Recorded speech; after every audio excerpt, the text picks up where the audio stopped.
नमस्कार दोस्तों, स्वागत है आपका अपने YouTube चैनल सिविल एजुकेशन में। अब आज की वीडियो में आपको सीढ़ी के बारे में पूरी जानकारी मिलने वाली है, कॉलम के बारे में पूरी जानकारी मिलने वाली है कि सीढ़ी का पट कहाँ रखना है, कॉलम की छड़ कितनी बड़ी छोटी रखनी है, किस जगह बड़ा करना है, किस जगह छोटा करना है। ज़्यादातर लोगों को ये चीज़ें पता नहीं होती हैं।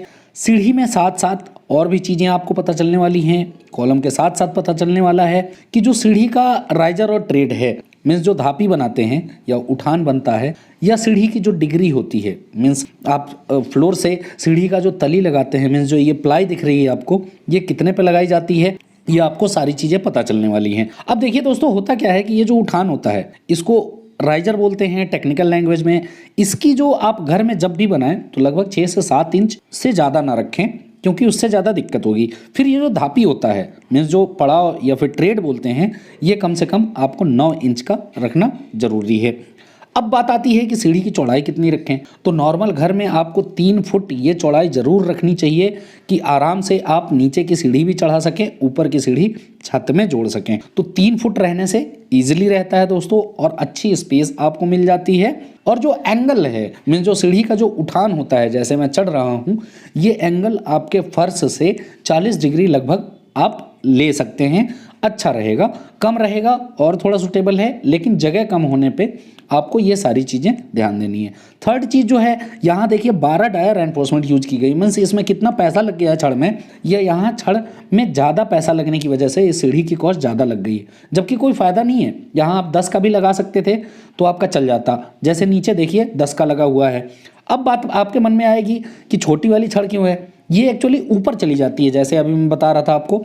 और नॉर्मल एंगल आपको दोनों चीज़ें ध्यान देनी है कि नीचे भी इस तरह का छड़ लगाया गया है, और ये छड़ जो है लॉन्गिट्यूडनली जो आपको दिख रही है मोटी वाली, ये पूरी लंबी आगे तक है, जो कि जाके छड़ में जो छत की छड़ आप देंगे उसमें जाके मिल जाएगी। अब साथ ही साथ आपको ये ज़रूर ध्यान देना है, ज़्यादा पता नहीं होता सीढ़ी में, कि जो नीचे यहाँ रेनफोर्समेंट आप देते हैं, मीन्स जो एक लंबी वाली रेनफोर्समेंट है ये नीचे मुड़ती है, और जो नीचे वाली रेनफोर्समेंट है वो ऊपर जाती है, और ये नीचे जाके फिर से जहाँ छत की छड़ होती है वहाँ पे मोड़ के ऊपर की तरफ कर दिया जाता है। साथ ही साथ आप देखिए कॉलम में कि यहाँ पे छड़ कितना छोटा बड़ा छोड़ा गया है, छत के जस्ट नीचे यहाँ छोड़ दी गई है, जो कि बहुत बड़ी गलती है। अब आप कहेंगे कि सर छोड़ें तो कहाँ छोड़ें।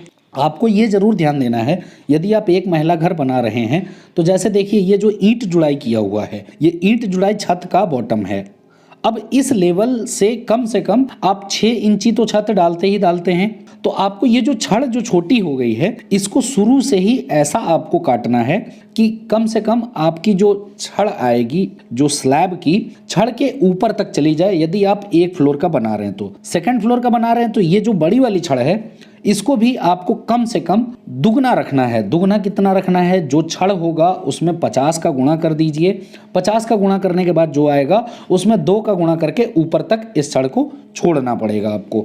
अब रही बात कि 4 यदि बड़ी आप छड़ छोड़ रहे हैं तो 4 में से 2 बड़ी होगी, 2 छोटी होगी, कॉलम के छड़ के हिसाब से। अब छोटा छड़ मान लीजिए आपने छोड़ दिया है, इसकी जगह आपको क्या करना है कि जब छत का छड़ डालेंगे तो आपको ये कोने कोने की जो दोनों छड़ दिख रही है छोटी छोटी, इन दोनों को आपस में आपको ज्वाइंट करना है। और कम से कम ये जो लैप है, ये लैप आपको कम से कम 50 गुणे जो भी डाया यूज कर रहे हैं, आप 12 का कम से कम यूज करेंगे तो 600 करके यू शेप का आपको यहाँ पे रेनफोर्समेंट डायगोनली डालना है। तब आपका जो छत का छड़ आएगा उसके बराबर ये पहुंच जाएगी, और पहुंचने के साथ साथ आपको मजबूती भी मिलेगी। अब नॉर्मल क्या होता है कि जिस तरह से यहाँ पे छोड़ा हुआ है, इससे प्रॉपर ज्वाइंट नहीं बन पाता है, और छत आप डालेंगे उस जगह छड़ का ज्वाइंट नॉर्मली देना सही नहीं होता है इंजीनियरिंग के स्तर पे। अब बात आती है कि सीढ़ी की लैंडिंग, मीन्स जो कभी कभी पड़ाव ऐसा होता है कि घर के बाहर ऑफसेट निकालते हैं, मीन्स छज्जे टाइप का निकाल के फिर उसके ऊपर ब्रिक वर्क जोड़ते हैं। जैसे ये देखिए बीम लगी हुई है। अब ये बीम आपको ब्रिक वर्क जोड़ने से पहले करना जरूरी है। साथ ही साथ इस बीम को आपके लिंटल के साथ कनेक्ट करना जरूरी है।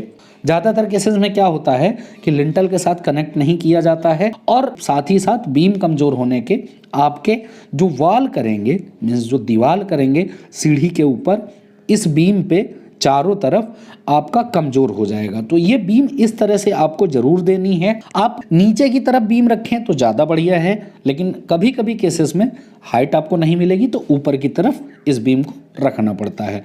अब बात आती है कॉर्नर के कॉलम। ये मेन कॉलम नहीं है दोस्तों, ये यहाँ इसलिए बनाया गया है कि जो सीढ़ी का आप ब्रिक वर्क करेंगे, मीन्स 5 इंच जो इस पे ब्रिक वर्क होगी दोनों साइड से, वो साइड से इसको ज्वाइंट करने के लिए और प्रॉपर स्ट्रेंथ देने के लिए यहाँ कॉलम क्रिएट करना पड़ेगा। ये कॉलम की छड़ भी आपको छत तक जरूर छोड़नी है, क्योंकि छत के बाद क्या होगा कि आप उसके ऊपर उठाएंगे यदि छत को, मतलब नेक्स्ट महला जब आप बनाएंगे तो आपको ये छड़ ऊपर तक कंटिन्यू लेके जानी पड़ेगी। बट जो कॉलम की छड़ आती है इसमें आपको जरूर ध्यान देना है।